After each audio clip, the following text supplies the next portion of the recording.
On this week's episode, we talk to Stu Jay Raj, who uses his fluency in 12 languages, including Thai, to help quote-unquote fluent language speakers connect with Thais on a more personal level than they ever thought they could. But first, the most Thai way to listen to this show and communicate directly with me. Don't tell Greg. You son of a... So, turn off the TV. Here's episode 2.41 of the Bangkok Podcast.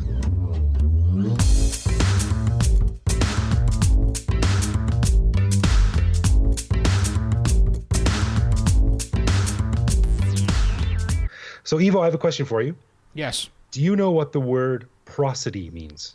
That is my favorite Queen song of all, Bohemian Prosody. Prosody, Prosody. Do you know what that word means? No. No, me neither. I had never heard it until I talked to this week's guest last night. And prosody means the patterns of rhythm and sound used in poetry.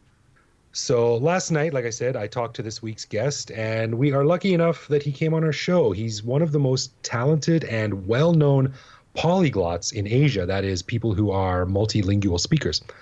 Stu Jay Raj is fluent in over 12 languages, including English, Thai, Lao, Indonesian, Malay, Khmer, Burmese, Spanish, Hindi, Danish, and Vietnamese, with working knowledge of several more.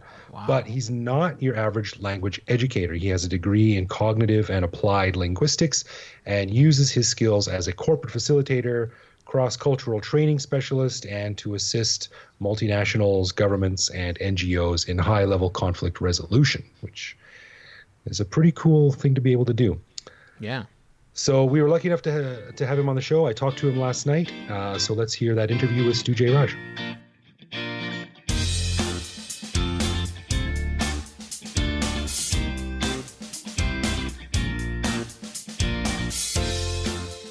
Well, we're very happy to have Mr. Stu Jay Raj on the show tonight. Stu, welcome to the Bangkok Podcast. It's an honor to be here.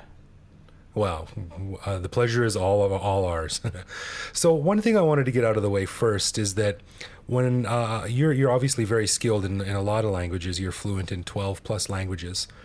And when people hear that you can speak multiple languages, the first thing that they think about is, interpreter or translator or teacher or something like that. But there's so much more you can do with a skill of being a polyglot or having multilingual skills. So can you talk a little bit about where you can take those language skills and what they can be used to do? Yeah, you get it all the time. You speak the languages, and I just had an email yesterday from a friend's wife saying, I was looking for somebody that could take my child. They're in year 4 and they need to really improve their English, and I knew you would be the best person to talk about who could really get them up in their English. And nudge nudge, wink wink, and you know what they're inferring. And I just don't go near there. Just because you speak languages, one, doesn't mean you can teach it, and two, just because you speak languages doesn't mean you want to teach them, especially English in this part of the world. Language for me is a tool that allows you to access people in different places, and and it allows you to learn things about people that you wouldn't have had access to learn about otherwise. Even if they speak English, people talk about different things in their mother tongue than they do when they use another language, or when they're using a second language like English. So as a rule of thumb, in general, I will always try and speak a person's mother tongue with them over speaking in English if that's not their mother tongue. Right, because this is something that you go into on some of the TED Talks you talk about, and you're saying that there's so much more to knowing a language than just knowing the words and the letters. There's cultural inflections, there's societal things you need to take into account, and there's all these kinds of invisible cues that you might not think about. Now, are those things that can be taught in a classroom, or is that something that you just need to work your way through and learn on the street, so to speak? Well, the street is your best classroom. But in saying that, yeah, supposing you're a government employee and you were trained up at the your Defense Language Institute or whatever your equivalent one is in your country, you can get to in air quotes, fluent level in that language. That means that whatever you want to say, you know the structures and you know the words, that you can make it coherent and sound even grammatically correct in a language. However, when you go in and you start speaking to native speakers of that language, as soon as you open your mouth, it could be like a fart in an elevator. And even though you've said everything perfectly, you might not have said it the way they would have said it. You might have, in their culture, they mightn't even think to say that, or mightn't think it's appropriate to say that, or say it in a different way. So there's all these different things, but it all comes down to prosody, Prosody. That's the natural rhythms of the language. And that comes with the words you use, it comes with the way that you say it, and the rhythms of the language. And tones come into that in tonal languages. And then it also, comes into the idioms that you use. It comes into knowing what words to use in what context, in which way. So, for example, if I said to you, what do you want to eat? Okay, it might sound a bit of Indian there. What do you want to eat? What do you want to eat? Yeah. But even if I say that in an Australian accent, using Australian like phonetic sound, so what do you want to eat? We don't say that. You say, what do you want to eat? I don't say, what do you want to eat? So I'm saying that as in an Australian accent, my accent, but what do you want to eat sounds wrong. And so could you imagine a whole conversation, what do you want to eat? I think it's very good. Greg, what did you think? It's just weird. And so as soon as you get into a conversation like that, it's not natural. You know what you sound like? It sounds like I'm listening to I forget what it's called, but there's some radio station in Thailand where the announcers are on and they're speaking in English, but they're obviously not native speakers, because it sounds like they have taken the script for their radio show and recorded each word separately and then edited them together into a sentence. Yeah, there's no natural flow or rhythm to it all. Yeah, and sometimes you can't put your finger on it because you think, is it accent? And you listen to each, if you take each word in isolation, well, no, it sounds pretty good, but it's that prosody, it's the flow of the language. Now, I exaggerated a little bit there, but it is not far from the truth. You could do that because you're part Indian too, right? I can do that. So once you get it India, you're not turning back, buddy. Yeah, I'm a half Indian, so I can take that liberty. Well, it's interesting because I see it from my perspective with this from the Thai level is when I work with a bunch of Thais, and all the time when they're talking alaiwa, alaiwa, alaiwa, alaiwa, and then I say alaiwa, which is an equivalent of sort of like what the hell, or something, and everyone looks at me. Oh, no, you can't say that. You can't say that. Like it's now. It's Do you really know why they say that to you? No. My grandfather always used to tell me, when he was also a polyglot. He spoke about 11 languages, and he used to tell me, your goal for learning any language is you never want to get complimented when speaking another language. If somebody thinks to compliment you, it means you're not there yet. And that, if you dig a little deeper into where that's coming from, if your prosody is out, if those rhythms are out, well, then you're coming across foreign. As soon as you come across foreign, well, then no, you don't get those liberties that are given to native speakers. Oh, interesting. Okay. But if you were speaking everything else surrounding that อะไรวะแล้วถ้าสมมติว่าเรากำลังพูดแบบนี้เราก็ไม่รู้จะพูดอะไรวะ then no one would bat an eye. Then that just fits into the sentence normally, and they wouldn't even think to correct you. But the fact that all of this other stuff is around there that is incongruent with the alaiwa, and then the alaiwa comes out, they think to then say, well, no, that's not what you should be saying. Yeah. So let's bring this back down to Thailand, specifically in the Thai language. Yep. Now, when you have a program called Cracking Thai Fundamentals, Yes. and it's quite well known. How do you use prosody, and how do you help people unlearn what they've learned so they can get to the point where no one says, "Oh, you speak so well"? Yeah, well, actually, Cracking Thai Fundamentals, it started, 2000, at the Foreign Correspondents Club of Thailand. Jeannie Hallisey came, who was on the board there at the time. She was a journalist. She said, "Look, Stu, can you put some..." We've had so many journalists and members of the club here. They start learning Thai and then they lose heart, or they get laughed at by their teacher, or they just get bored and they stop learning. Can you put something together that just can get people hitting the ground running so they can do their job as journalists or as NGO workers or as UN agency workers? And so that was the genesis of Cracking Thai Fundamentals. How do you actually get people to create an environment where the language is being taught to them through their environment and they can actually just go and use it? And so this is what I do. Now it's been honed down until, over the past, almost 17, 18 years. So in the book and the courses, I go through each part of that, but it's looking at understanding the language. It's understanding how your muscles and your tongue and your mouth works. And I've sat back and done a lot of the hard work for you. So I show you how to model your mouth, how to model your thinking, how to build meanings the way the Thais do, as opposed to how English speakers might do. And now when I run workshops, I don't run them very often, but when I do, I have a ball running them, but I'll get people coming in who already have a certain level of Thai, and I'll get them to send me a 90-second clip. And before we meet, I'll go and do an analysis on that clip. And more often than not, it comes down to a handful of core issues that happen time and time again with especially European learners of Thai.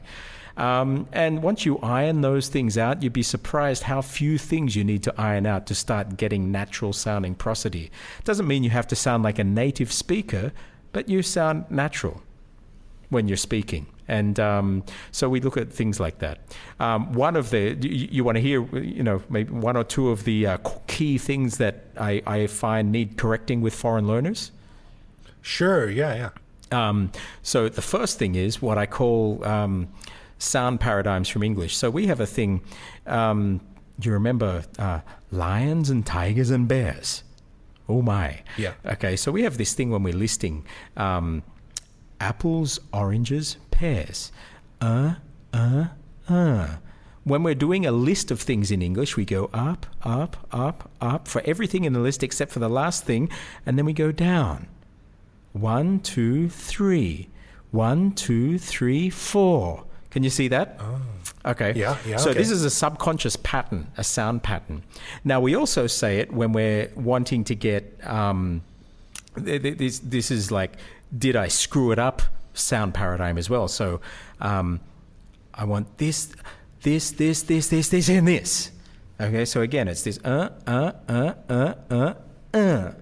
Okay, so rising. Now that's fine for English, but as soon as you bring it across to Thai or any tonal language, it screws it up. So look at this. So numbers, for example, 1, 2, 3, 4. They're the correct tones. But Thais will, but if you're learning, they might say 1, 2, 3, 4.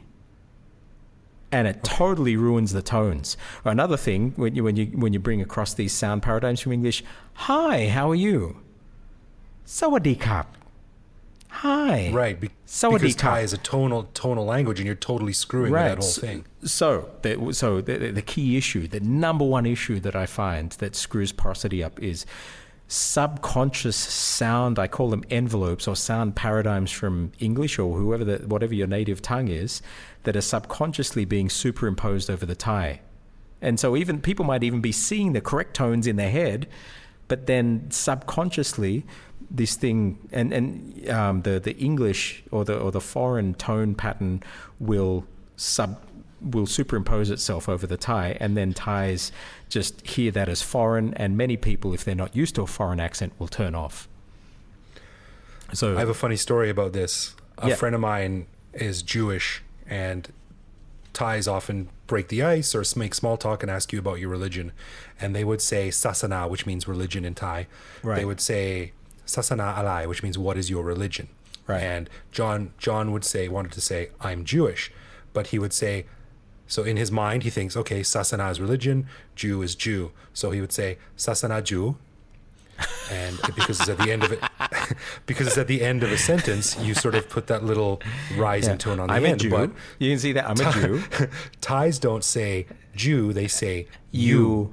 And Jew in Thai with that particular inflection means penis. Penis. Yes. So they would say, what religion are you? And he would say, I worship the cock. So, And well, you see many shrines here. We call it palat kik in Thai is the is the phallus, and maybe yeah. So yeah, you that's a perfect example of what you're talking about. The prosody, when that's off, it can just dismantle everything you've worked so hard for. Yeah, and the other thing, and I guess the number 2 issue is people visualizing Roman letters in their head and saying their native language's equivalent of that letter when they're thinking of how they've spelt the Thai then. So for example, in Thai we have sala okay. Sala is often written as some variation in Romanized script as a U, a UE, or a U with a line through it. Right. And so I could always hear, even people who've been speaking Thai for like 5-10 years, you can hear if their initial learning has happened via this visualization of the sound through something that looked like a U, because, for example, lom ledi, okay, you know the soy lom ledi, which is just next over from Withiu from Wireless Road. They'll say lom ludi. And you often hear the motorcycle guys, they'll be joking around with the foreigners. They say it again, lom ludi, right. Because lom ludi, lo means everybody in, lu is a whole, di good. So basically everyone jump in for a gangbang. Lom ludi, because lu is whole, it's lidi. That's funny. But yeah, it's this people visualizing a certain letter and in their mother tongue, and you can even the way that they pronounce then the Thai vowels, you can often have a guess what their mother tongue is by the mispronunciation of the vowels because of how they're visualizing them in their head.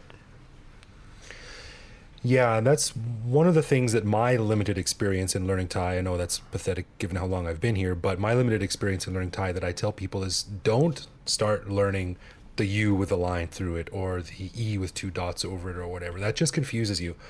Start learning the Thai alphabet because that gives you a solid base to learn from.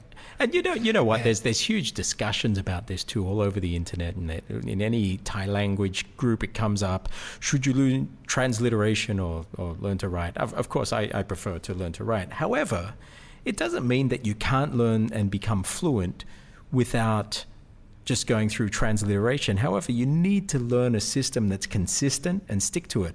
In Chinese, they have Hanyu Pinyin, which is a Romanized system, and every single sound has a corresponding letter, and that system works. And as long as you're doing it according to the system, then it works. Now, you have to learn the new sounds for X and Q. So QU is pronounced Chu, right? So you wouldn't know that from English, but you learn it. Vietnamese is the same. Vietnamese has their own romanization system. And when you learn Vietnamese, the first couple of weeks, you learn that system, and then you never make another mistake. But there's some reason in Thai that people think that the sounds must sound like English variations of that letter or whatever, and then it buggers it all up.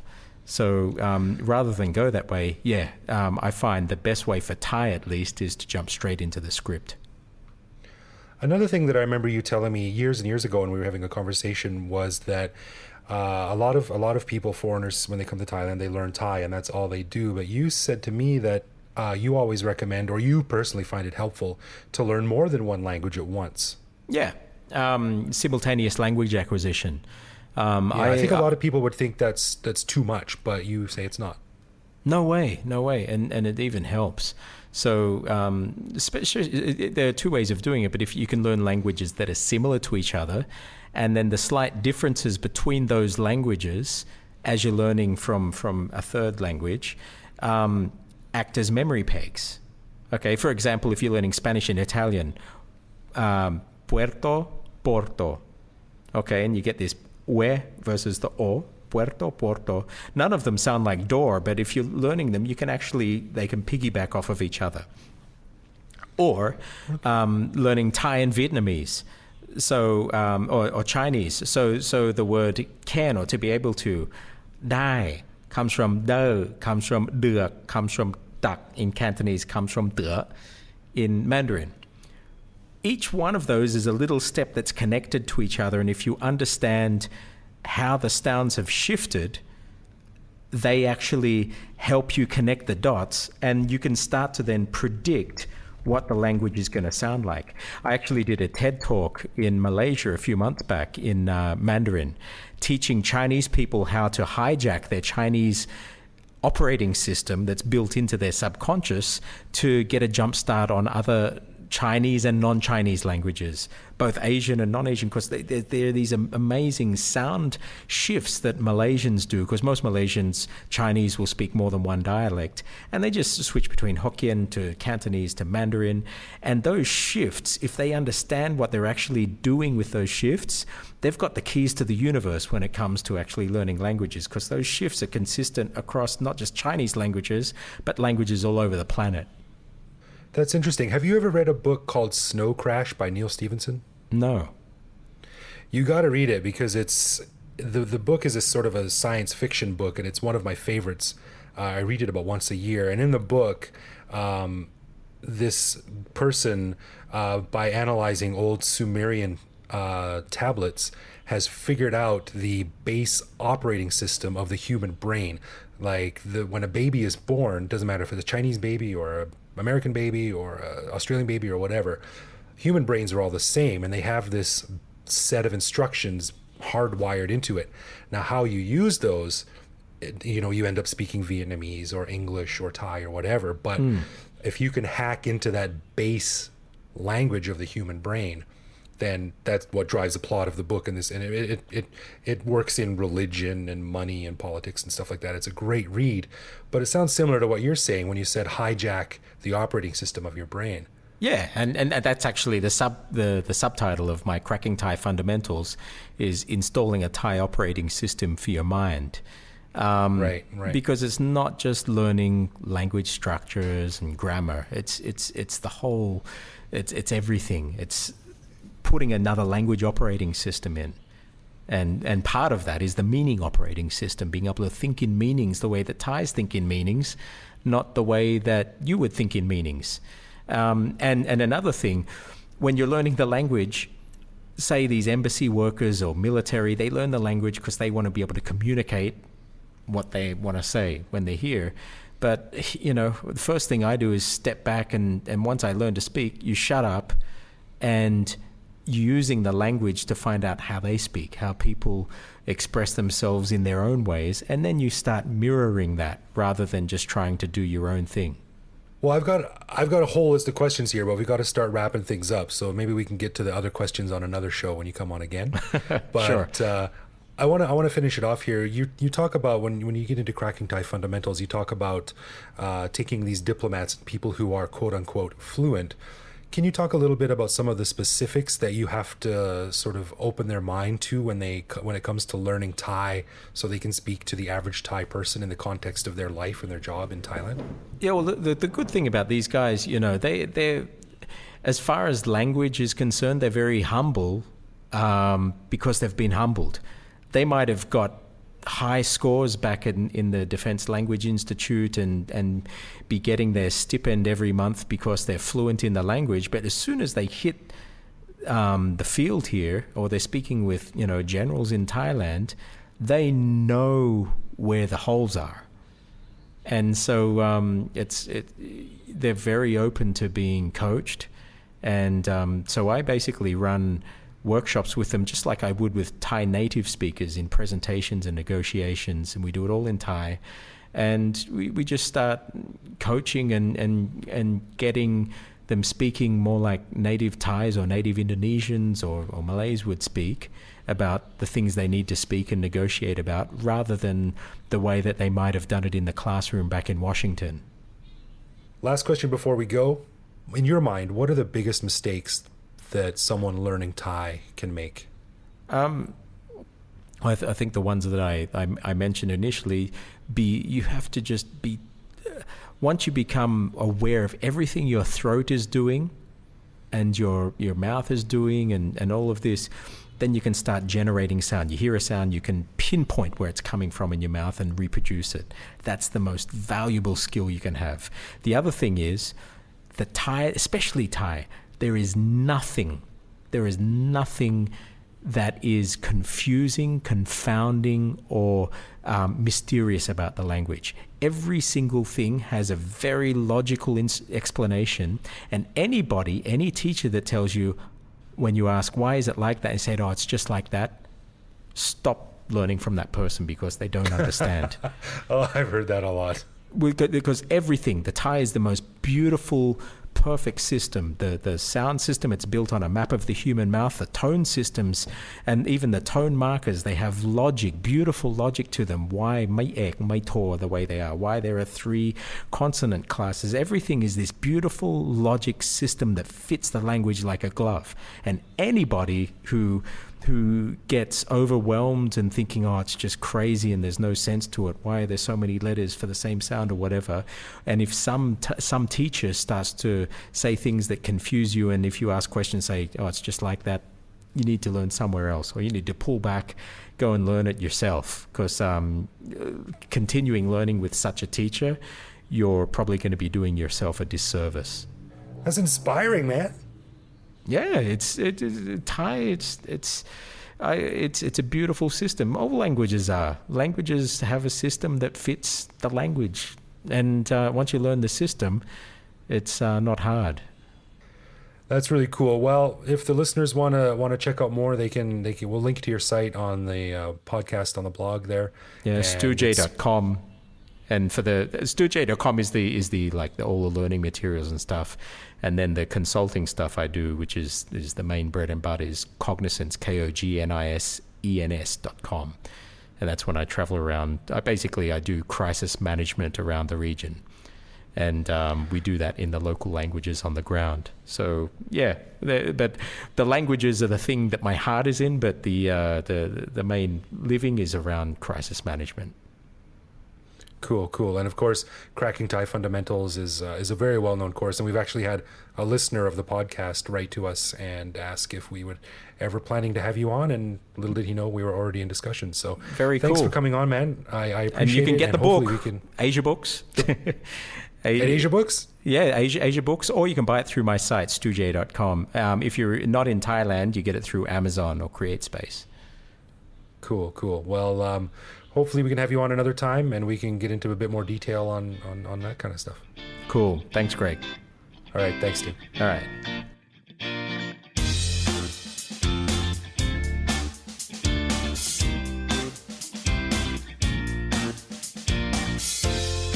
So let me tell you why I am so fascinated by what it was that Stu had to say. It's because the fascination for me is that I am vindicated. It's not my fault I'm not speaking Thai properly, you understand. It's because I speak English so well. Oh, sure it is. Yeah, there's your crutch, is it? That's what that meant. My brain is wired into the English way of speaking, and fascinating. I mean, amazing. I don't know if that's going to help me. I would like to think that I can retrain my brain to start thinking in different ways, and maybe with some of the tricks he talked about here, that will be possible. But just a fascinating guy. I thank you for bringing him on the show, man. Yeah, it's really cool. You know, the funny story how I met Stu, I think I first met him probably 10, 12 years ago when I was doing freelance writing and I was working every day at a little cafe on Silom. And he was there too doing his work during the day. And we got talking, got to know each other over a period of weeks and months. And this came out, I speak 10 languages, I speak 12 languages. And I was like, sure you do, buddy. Yeah, okay. And as we got to know each other and talked a bit more over the following weeks, sure enough, one day he was on the phone talking Thai, and the next day he was on the phone talking Chinese, and the next day he was talking to someone in the cafe in Danish, and then he would talk in Vietnamese. And I was like, man, this dude is a real deal. And as I've gotten to know him and talk to him and talk to other people that have taken his Cracking Thai Fundamentals course, yeah, he's a really talented guy. And It's amazing for me as a guy who comes from Canada and an area of Canada where if you speak 2 languages, you're exceptionally talented. That someone can speak 12. So it's always really cool hearing what he has to say. I'm glad you liked it too. Yeah, definitely good stuff. It hit all the right marks. Speaking of fantastic marks, it's time for us to transition to my favorite part of the program. That's called Love, Loathe, or Leave, where one of us, this week it's me, gets to spring something on the other co-host and find out if that little quirk about Thailand is something that they love about living in the kingdom, whether it's something they hate about living in the kingdom, or they loathe it so much it's going to make them want to leave sooner rather than later. Here it is, Greg. Lay it on me, Big Daddy. The fascination or major distrust of automation, specifically centered around elevators. If I get into an elevator with a Thai person, as soon as my back foot has crossed the threshold, they are immediately pushing the close door button. With every single floor we get to, when someone gets out, someone else immediately presses that closed door button. Do they not realize that the door will close on its own? Well, maybe they're shaving precious milliseconds off of their 3-minute journey to the 10th floor. Ties and elevators, it's a curious little subsection of life here. And I get what you're saying. That doesn't really bother me as much as what happens when the doors start to close and someone wants to come on, or someone is walking through or about to get off or whatever. I think everyone freaks out as if the doors have razor blades on them and they're going to slam shut, and people lunge for the open door button if someone is trying to get on. And I sort of just like put my arm out in between the doors. Yeah. Like, hey, they've all got lasers, everyone. They'll open. And even if they don't, they'll close on you like 2 little books being pressed against your arm.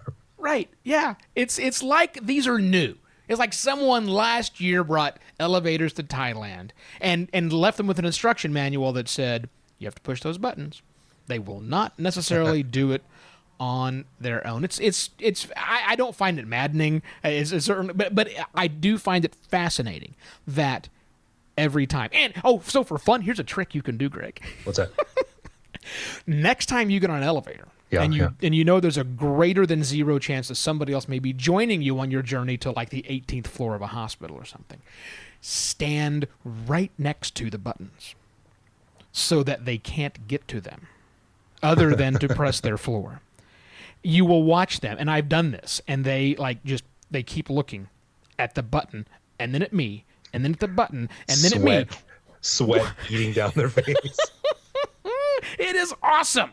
Yeah, that is interesting, because there's like a separate set of rules and expectations you have to understand when you get into an elevator or on an escalator. Yeah, sure. I don't loathe it. I certainly don't love it, but I just basically go to the back and stand there and wait for everyone to do their thing.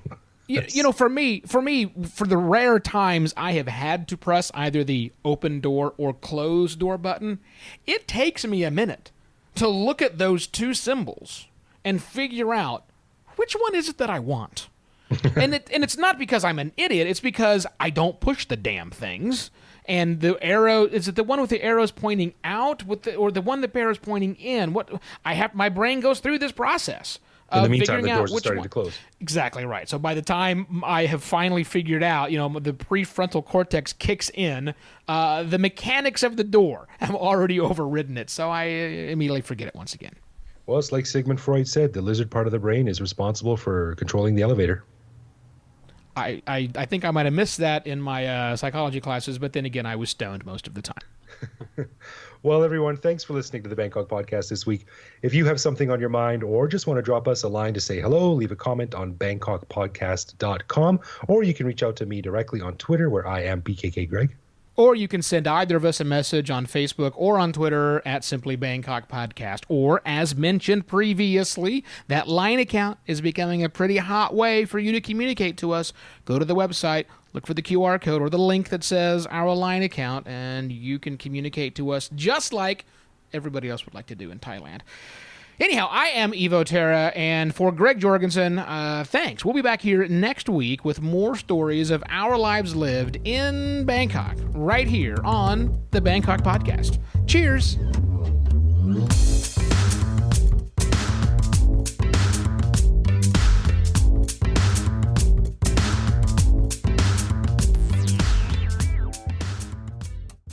Because not hitting record is a bad thing.